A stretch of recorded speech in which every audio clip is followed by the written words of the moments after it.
Question 18. The diagram represents a network with weighted edges. Part A, draw a minimum spanning tree for this network in the space below and determine its length. So to answer this question, I'm going to use Kruskal's algorithm. I find Kruskal's algorithm to be simpler than Prim's algorithm in terms of implementation.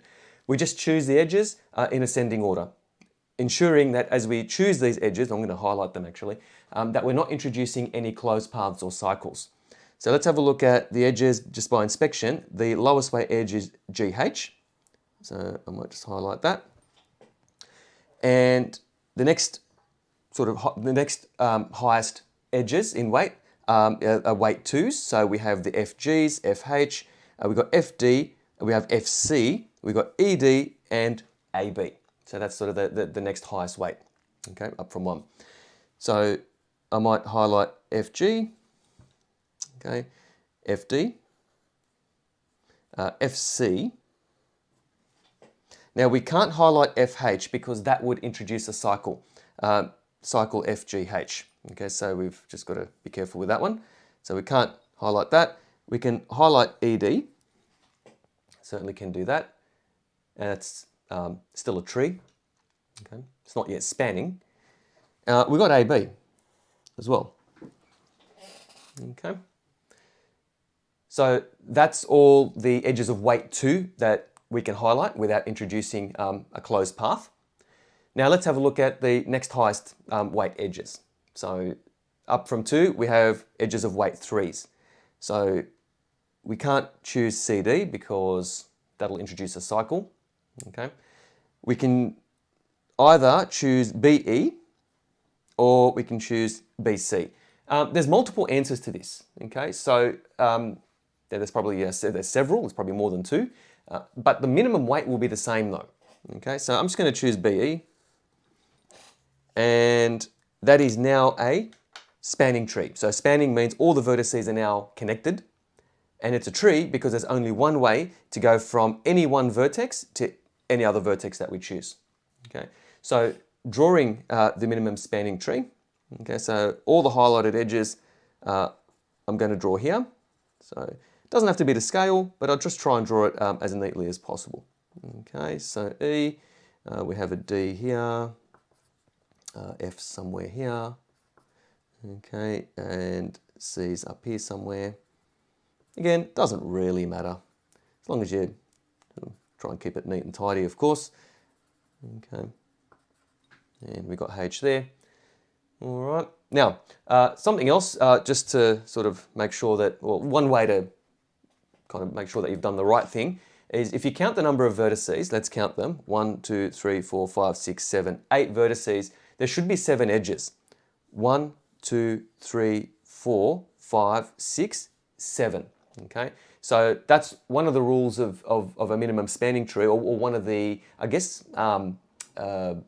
conditions or one of the characteristics is that if you count the number of vertices, if it's a minimum spanning tree, there'll be 1 less edge. So if there's 10 vertices, there'd be 9 edges. If there's 4 vertices, there'd be 3 edges. That would be the number of edges needed to connect it up in a tree.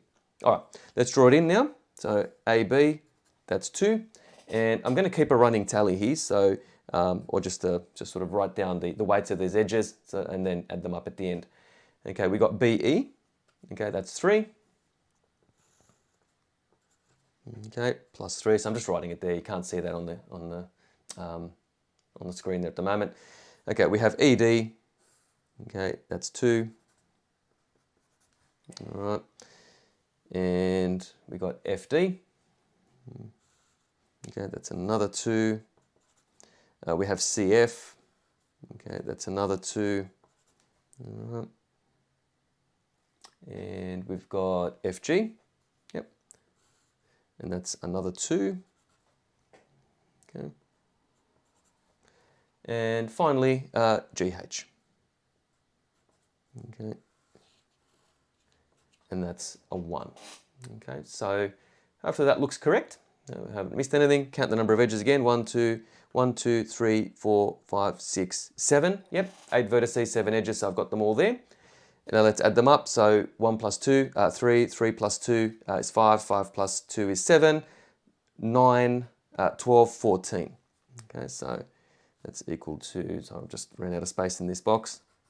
Okay, length, minimum length of the spanning tree is 14. Now there is a part B. Okay, so part B, 18B, the network is revised by adding another vertex K. Edges AK and CK have weights of 12 and 10 respectively. Okay, so that just means in that order. So AK is 12, CK is 10, and it's seen on the diagram here. So this is the vertex that's been added, vertex K. What is the length of the minimum spanning tree for this revised network? Now, adding an extra vertex means we have to add an extra edge. So I might just put part A back just to show you part A again. Okay, we're adding K up here somewhere. So that's vertex K sort of between A and B, or just just above vertex B, in fact, right, somewhere here. And it's connecting it's connecting to vertex A and vertex C. Now, in order to ensure that it's a tree and not a cycle, we have to pick either the 12 or the 10. Now, in order to ensure that it's still a minimum spanning tree, in other words, all vertices connected, but with the minimum possible weight edges, okay, in a tree configuration, we choose this one there, okay? There's no point picking the 12.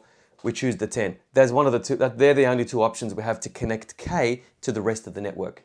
So the length of the minimum spanning tree for this revised network, the existing network from part A was 14, and we add 10 to that, and that gives us now a minimum weight of 24 for this revised network.